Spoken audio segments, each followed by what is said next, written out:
Nesse momento, a minha sugestão aqui nessa reunião é que os recursos sejam aplicados em parceria, né? O Exército está fazendo um trabalho, tenho certeza que tem toda a competência estratégica, logística para isso, mas usar os nossos bombeiros, um aporte de recursos compartilhado aí, para que nós possamos ser mais ágeis, conhecemos os nossos estados muito bem, todos os governadores, foco no momento, apagar esses incêndios é muito importante e aperfeiçoar a nossa comunicação nessa área ambiental com o Brasil e com o mundo. Não vamos ganhar essa guerra lá fora se nós perdermos essa guerra aqui dentro. Nós temos hoje um ambiente hostil, uma imprensa hostil, né, que realmente coloca lenha na fogueira, jogando muitas vezes contra o país, mas é uma realidade que nós teremos que, né, lidar com ela em determinado momento e viver essa relação que nós temos com os países concorrentes que também colocam lenha na fogueira. Mas se nós, sob a sua liderança, dos seus ministros, articularmos um plano para este momento e o pós, eu tenho certeza que no futuro nós seremos muito melhor do que nós estamos hoje. Prezado governador, ontem eu fiquei envergonhado de assistir o Jornal Nacional. Um trabalho completamente voltado aos interesses externos. Nós temos um presidente, um país, que assumiu a liderança, resolveu colocar o Brasil numa situação constrangedora, coisa que sempre aconteceu aqui. Gostaria que diminuísse, logicamente, os focos de incêndio, gostaria, mas o que está acontecendo nesse ano está abaixo da média dos últimos anos e está sendo potencializado por uma grande mídia nacional que realmente presta um desserviço à nação com matérias como a de ontem. Pode ver, prezado governador, no teu estado, Mato Grosso, está previsto, pronto para ser demarcado aqui, Parque Nacional Taiamã. Tá. Mais ainda, está em estudo bastante avançado aqui, a criação da reserva extrativista Guariba Roosevelt. Esse estudo é de governos anteriores, o meu está congelado, deixar bem claro, tá? E também ampliação do Parque Nacional do Pantanal Mato Grossense. O meu entendimento é que o seu estado cada vez mais se inviabiliza se esse tipo de política continuar a se fazer presente aqui por parte da presidência da República. E como o senhor bem disse aqui, nós podemos, até agora, os 5 que antecederam estão perfeitamente alinhados na mesma direção, nós podemos como reverter a situação, levar paz para o campo, levar progresso para os estados, incluir, né, de verdade o índio na nossa sociedade. Grande parte deles já quer isso daí. Tanto é que há pouco tempo, quando eu falei em legalizar o garimpo até em terra indígena, eu fui massacrado por essa mesma mídia que está aí.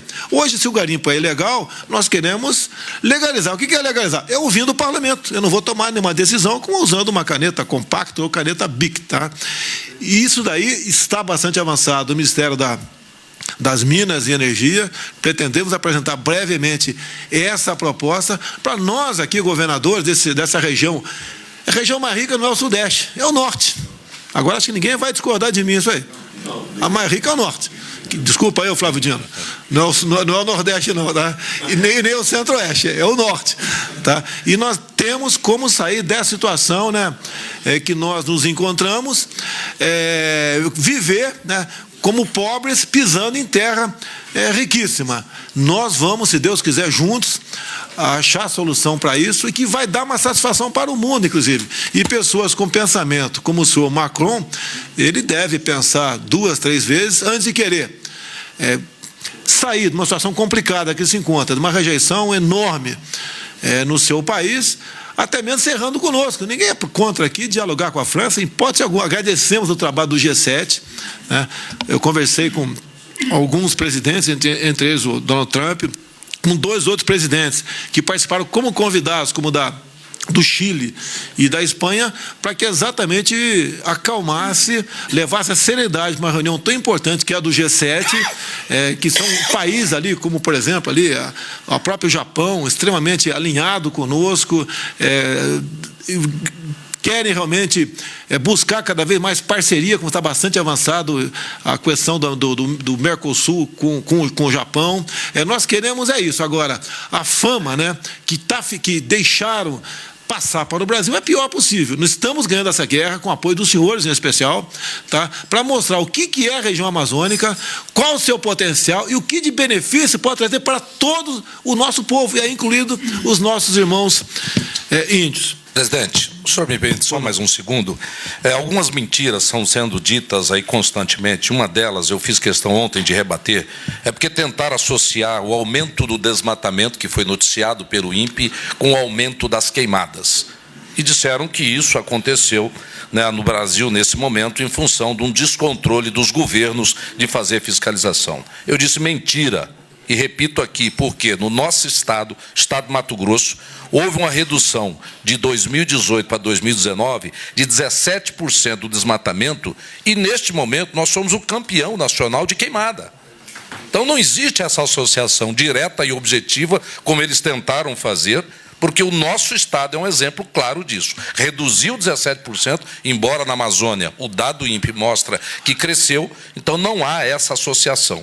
E sobre o índio, presidente, só para corroborar os argumentos aqui, todos já elencados, nós temos lá uma etnia, os Parecis, o ministro Ricardo Salles teve o prazer de visitar, que eles plantaram 10 mil hectares de soja e estão extremamente felizes. Agora, qual foi o problema e qual é o problema nesse momento? A FUNAI autorizou eles plantarem soja e o IBAMA foi lá e socou-lhe uma multa bilionária. 120 bilhões, parece. Então, nós temos que rapidamente reescrever, ter a coragem de debater e reescrever alguns marcos jurídicos nesse país. Foi esse ano ou ano passado? O ano passado. Ano passado. Esse ano a gente resolveria rapidinho, pode ter certeza. Não falta a coragem, tá? E seriedade ao governo, depois de ouvir o respectivo Estado, obviamente, tomar decisões que tem que ser tomadas. Não vai ter aqui passar a mão na cabeça de ninguém, ninguém mais vai fazer em nosso governo, como infelizmente aconteceu. E alguns anteriores, né? Criar dificuldade para vender facilidade. Nós temos no estado 43 etnias indígenas. Nós faremos agora, no mês de outubro, um seminário sobre agricultura mecanizada em terra indígena, onde nós vamos levar essa experiência dessa etnia para as demais. Já temos 24 etnias dessas 43 interessadas em seguir o mesmo caminho, porque eles disseram dezenas de vezes textualmente que querem ter a sua dignidade pelo seu trabalho explorando a sua terra. São nossos irmãos. Nossos irmãos. Senhor governador do Pará, meu colega de Câmara, há algum tempo, Helder Barbalho. Presidente, bom dia. Gostaria de cumprimentá-lo, cumprimentar aos ministros aqui presentes, cumprimentar os colegas governadores, dizer da relevância desta reunião e o desejo que a união de esforços do governo federal com os governos estaduais e os governos municipais possam permitir com que a nossa região assegure-se o equilíbrio da preservação da floresta com o desenvolvimento humano e econômico que se faz necessário. Presidente, parto do princípio, muito adequado àquilo que os meus colegas que me antecederam puderam fazer. Nós temos que olhar este momento sob dois aspectos. Primeiro, a estratégia para sair da crise. É fato, nós temos uma crise em que a ampliação das áreas desmatadas e a ampliação dos focos de incêndio estão constatados pelos números, pela ciência, pela pesquisa, pelos dados de diversos órgãos, seja no âmbito privado, seja no âmbito institucional. Mas é também importante ressaltar de que isto não é um fato exclusivo do ano de 2019. Isto já vem, ano a ano, se repetindo. Ao momento em que isto amplia-se, é natural que haja a visibilidade, a curiosidade e a repercussão. E todos nós temos que estar imbuídos no intuito de assegurar com que saiamos desse processo de crise. No estado do Pará, nós estamos mobilizados junto com o Comando Militar do Norte. Quero ressaltar aqui a forma diligente como o general Paulo Sérgio, comandante militar do Norte, tem atuado junto conosco, junto com o Exército, com a Marinha, com a Aeronáutica. O nosso Corpo de Bombeiros está ao lado nesta operação, Polícia Militar. Estamos atuando, portanto, para fortalecer a viabilização da saída desta crise. Nos números do nosso estado, hoje nós temos próximo de 10 mil pontos de incêndio em florestas. Este é um número extremamente preocupante, fazendo uma comparação dos últimos anos. O ano de 2017, chegamos ao final do ano com 9 mil pontos de incêndio. Portanto, estando ainda no final do mês de agosto, ultrapassamos este fator. A partir desta premissa, presidente, e depois falarei do que acho, inclusive, que é o mais relevante deste fórum que estamos discutindo. É fundamental que nós consigamos agir com estratégia.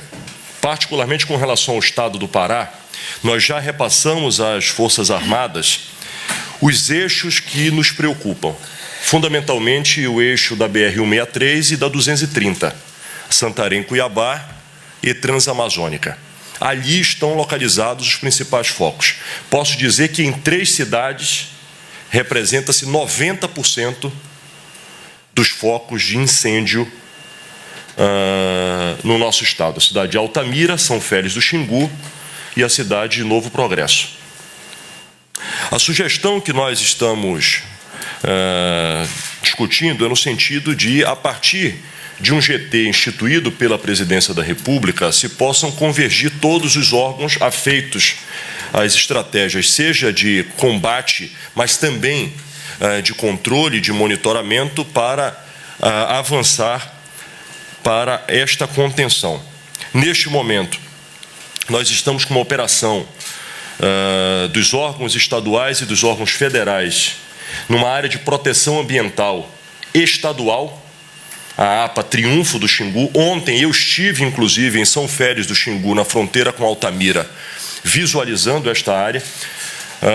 Você tem uma ideia, identificamos cerca de 3 mil hectares queimados de floresta, num plano de expansão de queimada que chegaria a 20 mil hectares. Nós já estamos com a Polícia Civil, inclusive, atuando para a identificação dos responsáveis. Lá está o IBAMA, lá está a Secretaria Estadual de Meio Ambiente para esta visualização. Não é atividade madeireira, é queimada de floresta para fazer pasto.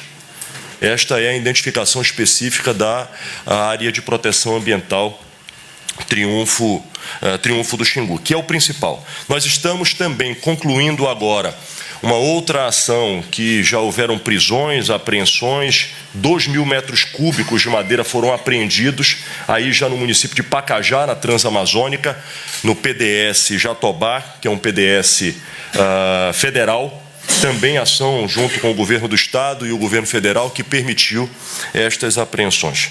Portanto, a sugestão que faço, presidente, para este foco de saída desta crise é que possamos fazer um esforço conjunto de intensificação do controle, sejam das rodovias estaduais como rodovias federais, das nossas fronteiras e também das unidades já identificadas com a presença da Polícia Rodoviária Federal, da Polícia Federal, das Forças Armadas, das polícias estaduais, seja no âmbito das estradas, seja no âmbito das repressões.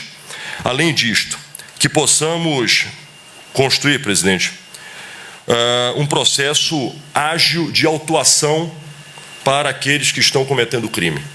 Naquilo que for federal, a Polícia Federal agir. Naquilo que for no campo estadual, a Polícia Civil fazê-lo. E aí, inclusive, quero colocar à disposição, nos pequenos e escassos recursos que temos no âmbito da nossa logística, mas colocar a logística do Estado do Pará à disposição nesta cooperação. Sugerir, como já disse, que nós possamos construir um ambiente similar a este, com as assessorias de cada órgão, para uma sala de situação permanente O GLO está atuando, sabemos, sob a liderança do Ministério da Defesa, mas acho que é muito importante, além das ações que o Ministério da Defesa possa estar fazendo para apagar os incêndios, é muito importante que nós possamos entrelaçar as nossas inteligências e ações dos órgãos ambientais para a identificação destes problemas. Um outro ponto, presidente, que eu gostaria de discutir é a questão da utilização de recursos que possam ser atuados no campo da contenção dos incêndios. E aí, esta discussão, Fundo Amazônia, oferta de recursos internacionais. Nós temos ainda, hoje, cerca de 750 milhões de reais disponíveis no Fundo Amazônia, que ainda não foram utilizados. Parto do princípio, presidente, e concordo de que nós não devamos aceitar qualquer insinuação que seja de intervenção internacional na nossa floresta, de quem quer que seja. E aqui, tenho certeza que falo pelos colegas governadores, nós não concordamos com as manifestações do presidente da França de sugerir um processo de internacionalização, um processo de construção legal, estatutária, ou o que quer que seja, que possa fragilizar. Se quiser fazer no âmbito das Amazônias vizinhas, cada um é responsável pelos seus territórios, mas a Amazônia brasileira, nós temos que ter a estatura de liderar e coordenar este processo. Mas acho, presidente, que não é correto da nossa parte, falo pelo Estado do Pará, nós abdicarmos de receita, nós abdicarmos de recurso. Todos nós sabemos as dificuldades fiscais que nossos estados têm. Se existe recurso disponível no Fundo Amazônia, acho que nós temos, aos moldes da gestão nacional, nós devemos utilizar estes recursos.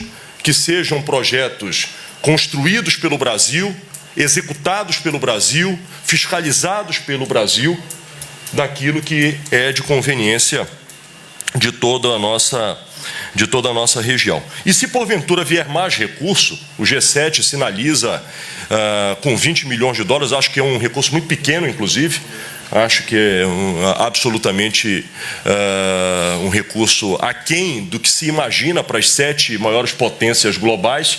Acho que nós temos que pedir mais recursos dentro da lógica daquilo que nós estejamos dispostos a executar. Virada a página, presidente, da solução da crise que nós estamos vivendo, e aí eu quero fazer um apelo a este fórum. Mais importante do que temos que fazer aqui é construir o amanhã para a Amazônia. Sob pena, presidente, de nós, daqui a um ano, voltarmos a esta sala e, novamente, sabermos que nós estaremos diante de uma crise, porque esta crise não é uma crise deste governo. Esta é uma crise continuada, ano a ano, em que o desmatamento da floresta vem acontecendo. Portanto, se nós já sabemos que existe um histórico de redução das áreas preservadas e nós ficarmos só agindo de maneira imediata no intuito de conter as chamas ou fazer a repressão imediata a quem comete o delito do desmatamento, seja para abrir pasto para a produção do agronegócio, seja para o desmatamento para a atividade ilegal da venda de madeira, mas é muito importante que nós possamos construir um futuro efetivo. E aí eu quero fazer algumas sugestões. Eu vou passar para Vossa Excelência um plano que nós preparamos para trazer e socializar com a sua equipe. Um ponto que é determinante, e gostaria de pedir a atenção de sua equipe para que construamos juntos estas soluções. O processo de regularização fundiária. O processo de regularização fundiária é determinante para a solução dos problemas agrários e ambientais na nossa região. Aqui vários que me antecederam citaram que não tem sequer a autonomia sobre os seus estados. Eu posso lhe dar um número, presidente. O estado do Pará, ele tem 33,3% do seu território. Toda a diferença deste número, certo? São diversas unidades que não estão sob a égide do governo estadual. Em 71 foi feito um decreto, o 1164, que estabelecia que tudo aquilo que era a 100 quilômetros das margens das rodovias federais estavam sob a responsabilidade do governo federal. Houve uma tentativa de correção com o decreto 2375 de 1987, que buscava rever esta composição.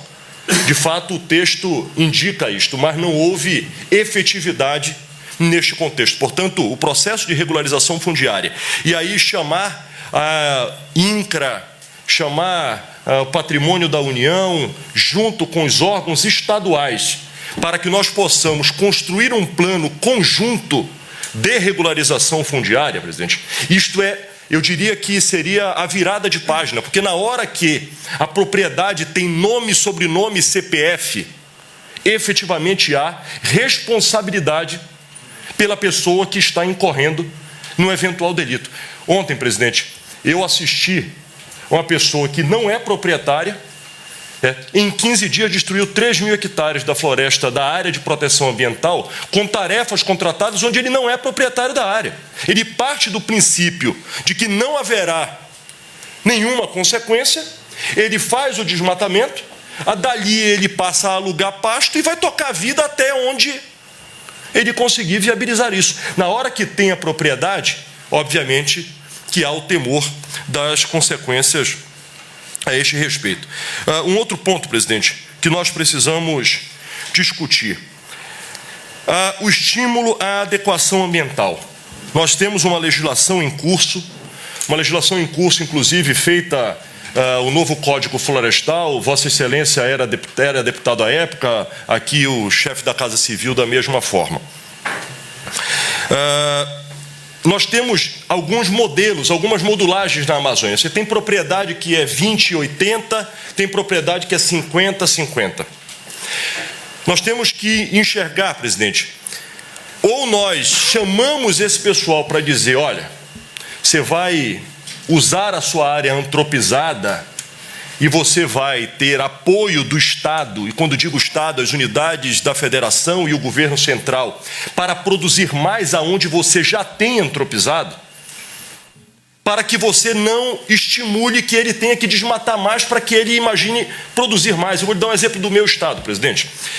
Hoje nós temos aprovado pelo zoneamento estadual, nós temos aprovado, presidente, que 35% do território paraense é permitido produção. Nós temos antropizado no estado 24%. Portanto, pelo zoneamento econômico-ecológico do estado, nós ainda teríamos autorização para antropizar mais 11%. Hoje, nós temos na relação cabeça de gado hectare, 0,9 por hectare. Nós temos 21 milhões de cabeças de gado, presidente. Se nós não desejo chegar ao ápice das ações de pecuária intensiva, mas que sejamos uma média. Se nós formos para a média de 3 cabeças de gado por hectare, eu saio de 21 milhões de cabeças de gado para 65 milhões de cabeças de gado. O estado do Pará será, me desculpe aproveitando que o Mauro está ausente, será o maior rebanho bovino sem desmatar uma árvore. Portanto, se nós agirmos conjuntamente, similar ao que um plano safra, chamar as ATRs, as agências técnicas, para fazer uma grande mobilização, para mostrar para o pecuarista, para mostrar para o agricultor que nós vamos ajudá-lo e a financiar com que a terra dele produza mais, com que ele possa fazer a pecuária intensiva, de que ele não precisa desmatar. Isso é uma solução extraordinária, em que nós compatibilizemos a preservação da floresta com a potência e a vocação da atividade de produção, sejam grãos, seja proteína. Agora, eu queria ir um pouco mais adiante. Nós ainda temos, com autorização, e aí é uma prevenção da repercussão que isso pode acontecer, nós ainda temos cerca de 25 milhões de hectares que estão autorizados para desmatamento, de áreas que estão pela relação 50-50, pela relação 20-80, ainda poderia-se avançar legalmente. Nós temos que chamar esse pessoal e dizer, olha, você vai expandir a tua pecuária ou topa construir um plano para deixar a floresta em pé e isso ser remunerado, isso ser um negócio atrelado à sua propriedade. Portanto, identificar as áreas que ainda têm autorização para expansão, para tentar convencê-lo como business, como negócio, a preservação da floresta em pé. Para isso, o PSA é fundamental. Se nós conseguirmos mobilizar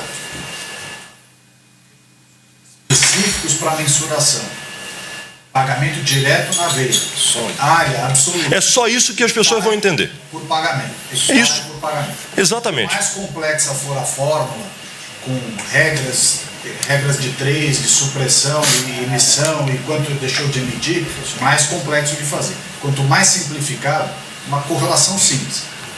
Área excedente de reserva legal não suprimido voluntariamente. Perfeito. PSA anual. É isso. Nós temos que construir essa solução, presidente, porque senão o que vai acontecer? O cara ele ainda tem autorização para antropizar. Certo? Se nós não chamarmos ele e dizer, olha, vamos fazer o seguinte, nós vamos te compensar por isso e tu vai deixar a floresta. Ele vai fazer uma conta na ponta do lápis e vai dizer o seguinte, a minha rentabilidade preservando a floresta é X, a minha rentabilidade plantando soja, plantando milho ou qualquer outra cultura de cultivo, ou gado. Tem risco. Perfeito. Então, esse é um ponto. Por outro, presidente, criar uma fórmula para o que é obrigação. E aí nós temos que pensar na efetividade. Cada propriedade tem a sua reserva legal instituída. Cada produtor sabe no seu CAR, ele sabe quanto ele pode e quanto ele não pode. Eu entendo que é importante nós chamarmos o setor do agronegócio e dizer, olha, você vai cumprir a lei e nós vamos criar uma certificação para a tua unidade, nós vamos criar uma meritocracia para quem preservar. E por que eu estou falando isso? Porque a todo ano nós temos enxergado baixa efetividade no cumprimento da lei. E aí nós vamos ser sempre repressivos. Não é isso que nós queremos. Nós não queremos ser repressivos, não queremos ficar apagando incêndio. Nós queremos preventivamente encontrar a solução. Eu prometo que eu estou concluindo a minha fala. Portanto, dito estas questões, presidente, eu gostaria de sugerir que nós pudéssemos construir um plano conjunto com as empresas técnicas dos estados, com os institutos de terra dos estados, junto com a agência de terras da União, para fazer um pacote junto com o IBAMA, junto com o Ministério do Meio Ambiente, sob a coordenação do governo federal, para fazermos um pacote que possa, por um lado, conter o desmatamento, conter os focos de incêndio e, por outro, o que eu entendo ser o mais importante é construir um horizonte sustentável de desenvolvimento que demonstre efetivamente que a Amazônia ela compatibiliza a preservação da floresta com as demandas de desenvolvimento econômico. Por último, presidente, só para lhe passar as mãos, eu vou pedir que a sua assessoria entregue essa sugestão do Estado do Pará para a cooperação e colaboração deste debate, que obviamente pode ser replicado e customizado para cada unidade da Federação da Região Amazônica. Muito obrigado. Jade, obrigado pelo seu posicionamento. Pode ter certeza que o governo vai dar uma devida resposta que os senhores necessitam e merecem.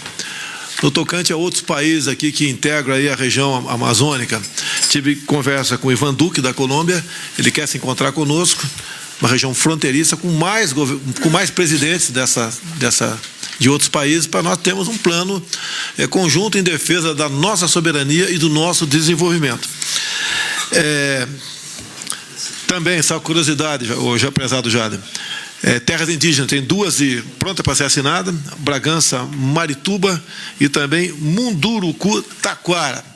Então você está falando que tem 67% disponível. Se isso for levado avante, vai aumentar o percentual de áreas indisponíveis, vamos assim dizer, no seu estado. Tem também quilombolas, como Tiningu, e também ampliação da reserva extrativista Chocoaré, Mato Grosso, e criação de 2 reservas lá ainda, a da Viriandeua e Filhos do Mangue.